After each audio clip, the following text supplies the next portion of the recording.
It's intolerable that any woman should be murdered by her ex-partner or partner in a case of intimate partner violence. It's a tragedy when one that is compounded when it is found that her attacker was out on bail. Ces crimes de rétribution de vies et laissés de cicatrices indélébiles. Canadians expect the Government of Canada to act decisively to keep communities safe, and that is exactly what we are doing. On October 24th, Minister Fraser introduced the Bail and Sentencing Reform Act in Parliament. The legislation introduces sweeping reforms to make bail laws stricter and sentencing laws tougher. Bill C-14 is the result of several months of close collaboration and consultations with provinces and territories which are responsible for the administration of justice as well as law enforcement on the ground. BC has been particularly vocal and active in respects to intimate partner violence, and for that, we are very grateful. Our reforms are rigorous but fair and evidence-based. Nous ne visons pas faire les manchettes. Notre objectif, we're not trying to make headlines. Our goal is to build a safer and stronger Canada through concrete actions and founded on the rule of law. I'll now turn it over to our wonderful Premier David Eby. Thank you, MP Sarai. It's great to see you here in Victoria, and great to see the disturbingly tall Sean Fraser here as well. It's alarming for me as well. It's great to be here with you to mark the introduction of a bill in the federal parliament that British Columbia has been advocating for a long time. British Columbians have wanted to see the federal government introduce a bill that reflects the anxieties that are in many communities across the province. Anxieties which are based in the concern that there is a small group of individuals causing an outsized amount of harm, and that at root of it is a loss of respect for the criminal law, whether it's repeat shoplifting over and over and over again, whether it's violent offending, where someone commits a violent offense and then is returned back to the community using the existing bail laws. We know that the laws have to change, and we are very grateful that the federal government has heard our concerns, worked with us collaboratively, and has introduced a bill that responds to those anxieties that British Columbians rightly feel. I'd like to specifically recognize Nina Krieger, our public safety minister, who worked with the federal government to ensure that provisions around extortion are in place in this bill. And the Attorney General, Nikki Sharma, who worked closely putting forward proposals around bail reform, as well as around intimate partner violence, and ensuring that we don't see another situation like that took the life of Bailey McCourt, where her abuser was released after being convicted back into the community and used that time to murder Bailey.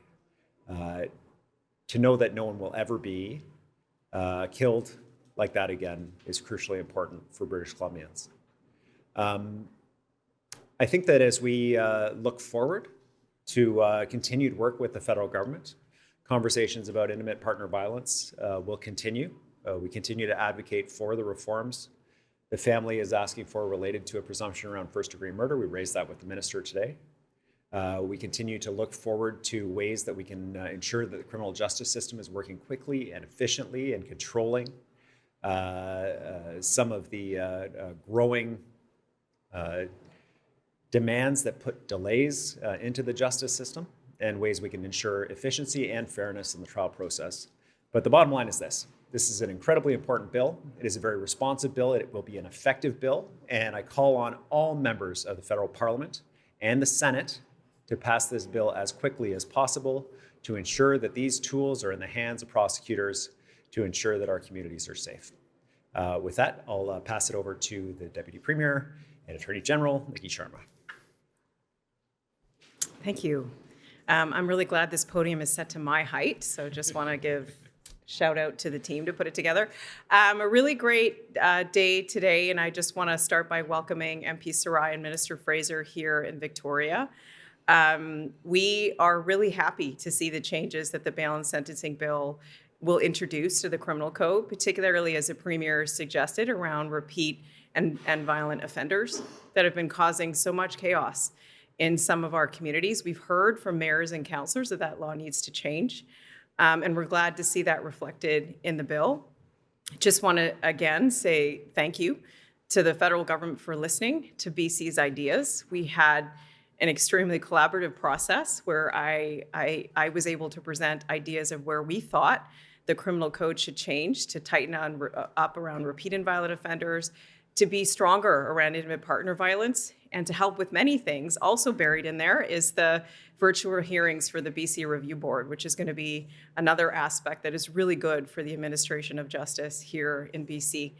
Had we not had that type of collaborative process, we wouldn't see the changes that we needed to see in BC reflected in this bill. So I am grateful to Minister Fraser and his team. And the work continues. I know that there are plans to introduce further changes to the criminal code, and BC will be at the table presenting our ideas and our thoughts on what could tighten up the criminal code and what we need to do to make a justice system that everybody sees, shows proper respect for the law, puts the right people behind bars, and upholds what we all want, which is safer communities everywhere across the country.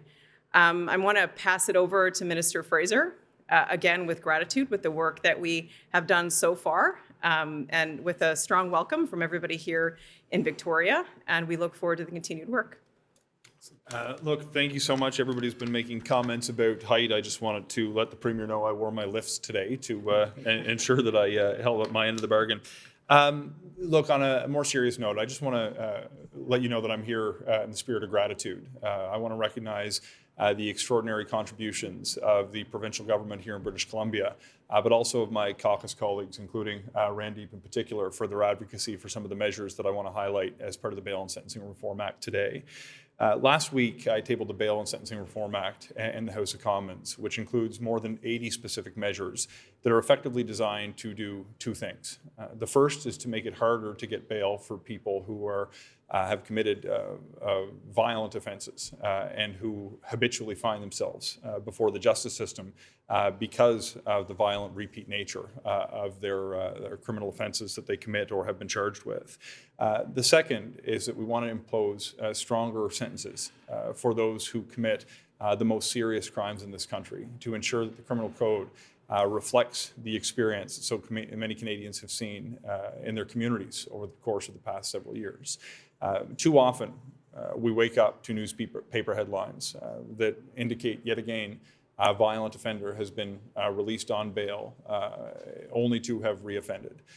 Too often, we see cases make their way into the public discourse where it's hard to understand how a specific penalty has been issued given the severity of the crime that's being considered.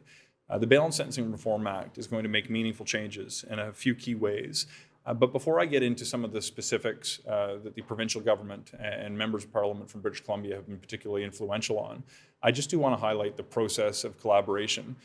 One of the first pieces of correspondence that I had came from the provincial government here in BC, and I want to once again thank Minister Sharma in particular, not only for the initial letter, but for a follow-up phone call, for continued in-person meetings, for both Minister Krieger and Minister Sharma's presence at the federal provincial territorial meeting of Ministers of Justice and Public Safety.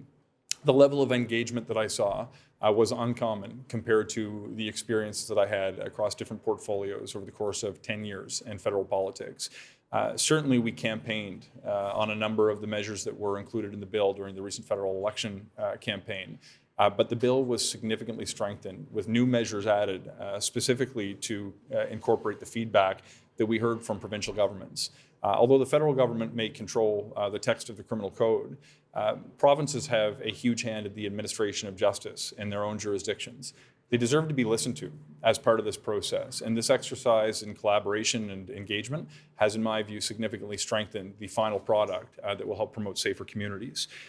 Just to avoid talking in generalities, I want to point to a few specific examples of how the provincial government here and how local members of Parliament have influenced the bill.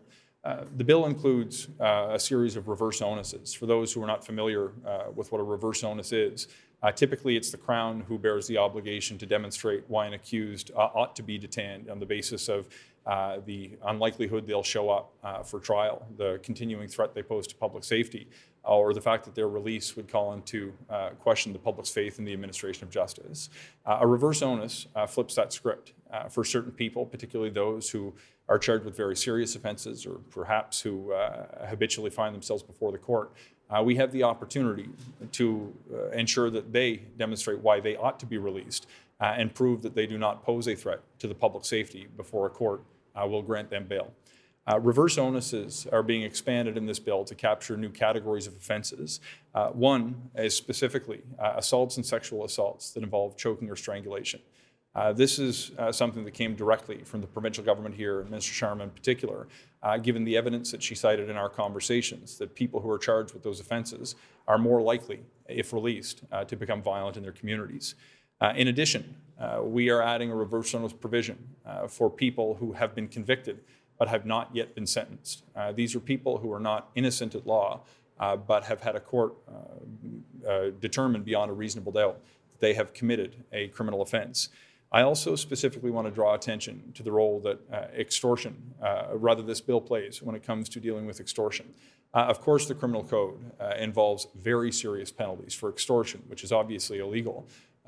Violent extortion has a mandatory minimum penalty of years in prison.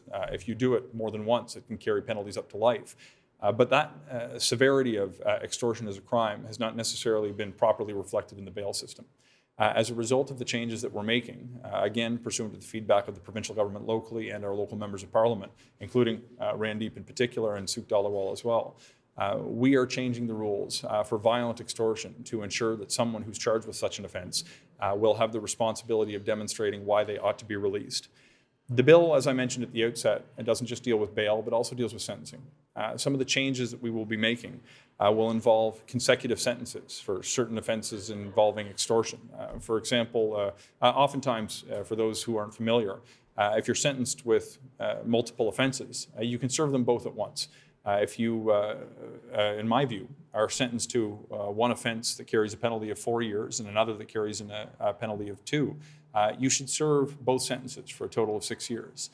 We will be establishing a series of consecutive sentences that will turn that vision into a reality, including, for example, someone who commits extortion and combines that with the offense of arson by burning down the home or place of business of the person that they were seeking to extort. In addition, one of the major changes that I know is a priority for this province is ensuring that people who commit sexual crimes, sexual assault or sexual crimes against children actually face jail time. We will be changing the applicability of conditional sentencing orders to ensure that if you commit a serious sexual assault, including a sexual assault or sexual crime against a Canadian child, that house arrest will not be an option in those circumstances. I'll conclude on the specific points just by drawing into focus the importance of the concept the Premier mentioned about ensuring that there is respect for the law. Too often we see entire communities seeing a small number of people responsible for an enormous majority of the criminal offenses that are committed. If people do not have respect for the law, seeing them simply released time and time again doesn't seem like the appropriate outcome.